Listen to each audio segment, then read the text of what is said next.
Jelaskan terkait Tuhan ada di mana? Tuhan itu tidak bisa dijelaskan, tapi bisa diakui dan dikukuhkan pada diri masing-masing orang.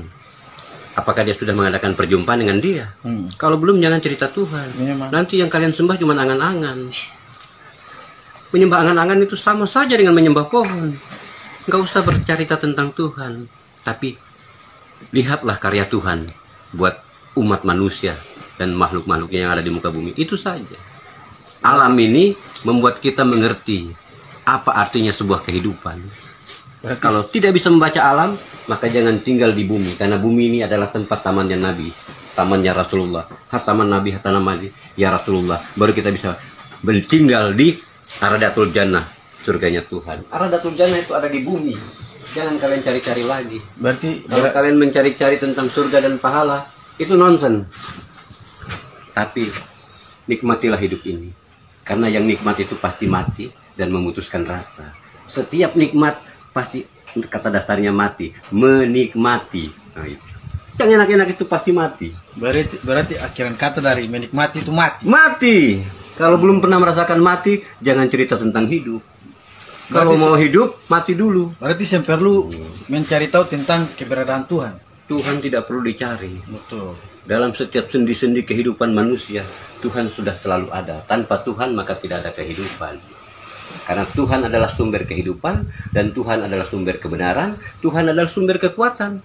Tanpa Tuhan tidak ada kekuatan. Seluruh nabi-nabi juga punya kekuatan dari Tuhan. Kalau, hei Musa, belahkan tongkatmu ke laut itu, maka laut itu akan terbelah. Bukan tongkat Musanya, tapi kuasa Tuhannya. Karena pemilik kekuasaan. Sepakat. Pemilik kekuasaan cuma Allah yang punya kudrat dan iradat. Barang siapa makhluk yang sudah mempunyai kudrat dan iradat, maka dia bisa melakukan sesuatu sesuai kehendaknya. Dia punya kuasa dan dia punya kehendak. Apapun yang dia kehendaki terjadi, maka terjadilah. Kalau itu sudah dimiliki oleh insan-insan manusia yang suci, nah kalau di zaman sekarang sangat sulit. Walaupun kiai, ulama-ulama besar juga sulit mendapatkan itu, karena mereka sudah terpengaruhi oleh berbagai macam teknologi, ya kan? Mereka sudah tidak bisa membaca lagi tentang keadaan alam ini. Kalau dulu tanpa teknologi, bintang sudah menjadi mata pelajaran buat mereka. Pasang surutnya air laut sudah bisa menentukan.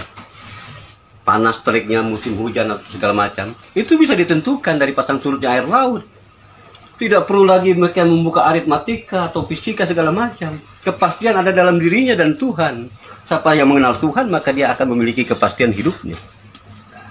Tanpa mengenal Tuhan, tidak akan pernah. Dan Tuhan itu siapa sebenarnya? Cari tahu itu Tuhan itu siapa. Kalau kamu bisa bertemu dengan Tuhan, maka selesailah riwayat. Tidak ada lagi kitab-kitab yang akan dimunculkan dalam dirimu. Karena kitab yang asli adalah dirimu sendiri. Itu adalah kitabmu. Nafsi-nafsi.